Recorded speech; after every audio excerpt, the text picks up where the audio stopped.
কেমন আছো সবাই? আশা করছি ভালো আছো, সুস্থ আছো। চলে এলাম আবার একটা নতুন ভিডিও নিয়ে। সকাল সকাল রেডি হয়ে বেরিয়ে পড়লাম সব বন্ধুরা মিলে আজকের দিনটা স্পেশাল করার জন্য। আর সবাইকে জানাই হ্যাপি ইন্ডিপেন্ডেন্স ডের অনেক অনেক শুভেচ্ছা ও অভিনন্দন। ভিডিওটা আমি অনেক আগেই পোস্ট করতাম, কিন্তু বৃষ্টিতে ভেজার কারণে আমার শরীর খুব খারাপ হয়ে গেছিল, ওই জন্য এডিট করতে পারিনি। এতক্ষণ সেই গরম ছিল, মানে রোদ্রে আমরা সেদ্ধ হয়ে যাচ্ছিলাম।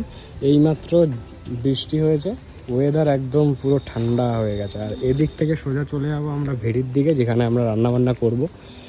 আর ওয়েদার এখন মাস্ত।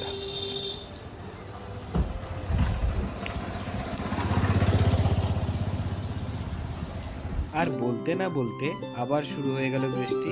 কি বলবো, ভেবেছিলাম বৃষ্টি কমে গেছে আর হবে না, এখন একটু ভালোভাবে ঘুরতে পারবো। যাই হোক, সবই কপাল।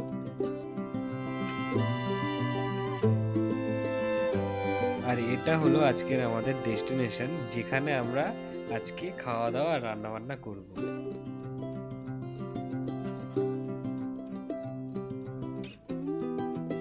বৃষ্টি কমার পরে জায়গাটা চোখে না দেখলে বিশ্বাস করবে না, এত সুন্দর লাগছে।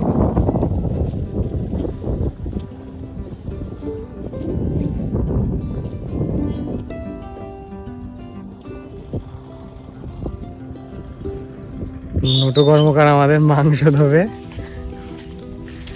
ভাই জায়গাটা কিন্তু লেভেলের না? অসাধারণ জায়গা।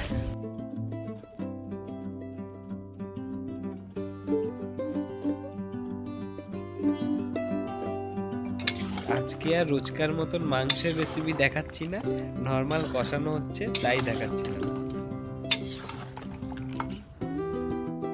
আর জায়গাটার ব্যাপারে যতই বলি ততই কম, সত্যি খুব সুন্দর ছিল জায়গাটা।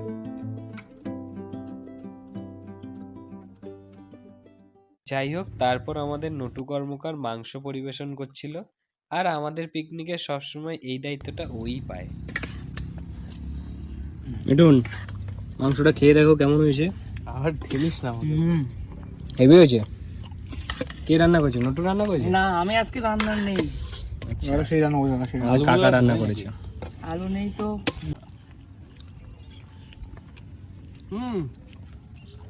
তারপর খাওয়া দাওয়া সেরে বেরিয়ে পড়লাম বাড়ি যাওয়ার উদ্দেশ্যে। অনেক মজা করেছি এখানে, আবার আসবো।